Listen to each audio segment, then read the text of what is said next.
اعوذ باللہ من الشیطان الرجیم بسم اللہ الرحمن الرحیم لن تنالوا البر حتى تنفقوا مما تحبون وما تنفقوا من شيء فإن اللہ به علیم۔ اللہ پاک فرماتے ہیں ہرگز تم نیکی کو نہیں پا سکتے یہاں تک کہ اپنی پسندیدہ چیز خرچ نہ کرو۔ وما تنفقوا من شيء، جو بھی چیز تم خرچ کرو گے فإن اللہ به علیم، اللہ اس کو جاننے والا ہے۔ یہاں قرآن نے کہا محبوب چیز، پسندیدہ چیز جب تک خرچ نہ کرو گے نیکی کو نہیں پا سکتے۔ ہماری پسندیدہ چیز کیا ہے؟ جان اور مال۔ مال کمانے کے لیے انسان جان کھپاتا ہے اور جان بچانے کے لیے انسان مال لگاتا ہے۔ دو ہی چیزیں ہیں، محنت کر کر کے مال کمایا، اللہ حفاظت فرماوے کوئی بیماری آ گئی تو اب جان بچانے کے لیے مال لگتا ہے۔ لگے گا تو صحیح، یہ جان اور مال کہیں بھی لگنا تو ہے ہی، اگر صحیح جگہ پر نہیں لگا تو غلط جگہ کے اوپر لگے گا۔ اسی لیے ہمیں کوشش کرنی چاہیے کہ اپنی جان اور اپنا مال صحیح جگہ پر لگے۔ یہ رمضان المبارک کا مہینہ ہمارے سروں پر ہے، اللہ ہم سب کو نصیب فرماوے، اس کی برکتیں رحمتیں ہم پر نازل فرماوے اور ہمیں پورا پورا حصہ نصیب فرماوے۔ دونوں چیزیں ہمارے سامنے ہیں، ہمیں جان بھی لگانی ہے، مال بھی لگانا ہے۔ روزہ ایک ایسی عبادت ہے جس میں جان لگتی ہے۔ نماز، تراویح، قرآن کریم کی تلاوت، ذکر و اذکار، جس میں جان لگتی ہے۔ جان کھپاؤ، اپنے آپ کو تھکاؤ اللہ کی عبادت کے اندر۔ دنیا کے اندر بڑا اپنے آپ کو تھکا لیا میرے بھائیوں، صبح سے شام تک، رات تک انسان تھکا ہرا آ کر ایسا بچھانا، ایسا سو جاتا ہے، پڑ جاتا ہے بیڈ کے اوپر کہ بھائی ابھی کچھ بھی نہیں، جو کچھ بھی ہو 15 منٹ کے بعد کھانا لگانا، بہت تھکان لگی ہے۔ بہت سو کا تو روزانہ کا یہ حال ہوتا ہے کہ تھک جاتے ہیں۔ میرے بھائیوں، میں نے اور آپ نے دنیا کو حاصل کرنے کے لیے اپنی جان کو تھکایا ہے، اپنے جسم کو تھکایا ہے۔ آؤ اب اللہ کے لیے، اللہ کے قرآن کے لیے، اللہ کو راضی کرنے کے لیے اپنی جان کو کھپانے کی، اپنے جسم کو تھکانے کی بھرپور کوشش کرے۔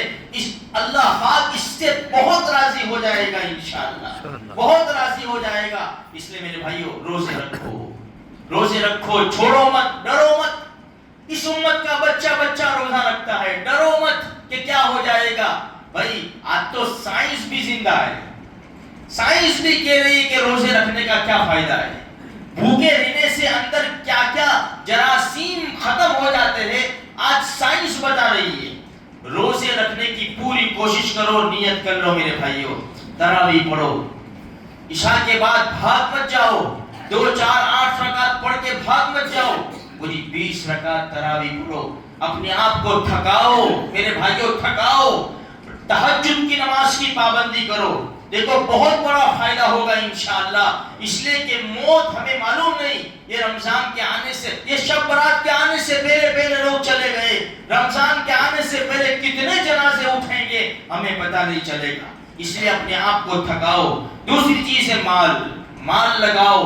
اللہ ہمارے پیسوں کا محتاج نہیں ہے۔ ان اللہ لا ينظر الى اجسامکم ولا الى صورکم ولكن ينظر الى قلوبکم۔ اللہ ہماری صورتوں کو نہیں دیکھتا، ہمارے جسموں کو نہیں دیکھتا، ہمارے دلوں کے حال کو دیکھتا ہے، اور ایک روایت میں ہماری نیتوں کو دیکھتا ہے۔ جس کے پاس جتنی طاقت ہے مال لگاؤ۔ زکوٰۃ تو ادا کرنی ہے 2.5%، وہ تو ادا کرنی ہے، لیکن اس کے علاوہ للہ صدقہ نافلہ۔ اور میرے بھائیوں ایک بات ضرور کہوں گا، جو صاحب استعداد ہے، صاحب مال، اپنے رشتہ داروں میں دیکھ لیں، اپنے محلوں میں دیکھ لیں، بھائی کس کے کیسے حالات ہیں۔ جو اپنوں سے بن سکے، بھائی رمضان کے مبارک مہینے میں کیا کام آئے گا وہ پہنچا دے ان کے گھروں پر، یا اپنی طاقت کے مطابق کچھ پیسہ پہنچا دے تاکہ وہ رمضان کی تیاری کر لے۔ جتنا لگائیں گے ما عندکم ینفد وما عند اللہ باق، جو تمہارے پاس سے ختم ہو جائے گا جو اللہ کے پاس سے وہ باقی دینے والا ہے۔ تو میرے بھائیو یہ دو چیزیں ہیں، جان کو کھپانا ہے، تھکانا ہے اپنے آپ کو اللہ کی عبادت میں، اور مال اللہ کی رضامندی کے لیے خوش دلی سے زکوٰۃ بھی ادا کرنی ہے۔ میرے رب کا حکم ہے، میرے اوپر زکوٰۃ کیوں فرض ہوئی؟ میرے رب نے مال دیا تو فرض ہوئی، یہ شکر ہے کہ اس نے مجھے دینے والا بنایا، مجھے لینے والا نہیں بنایا۔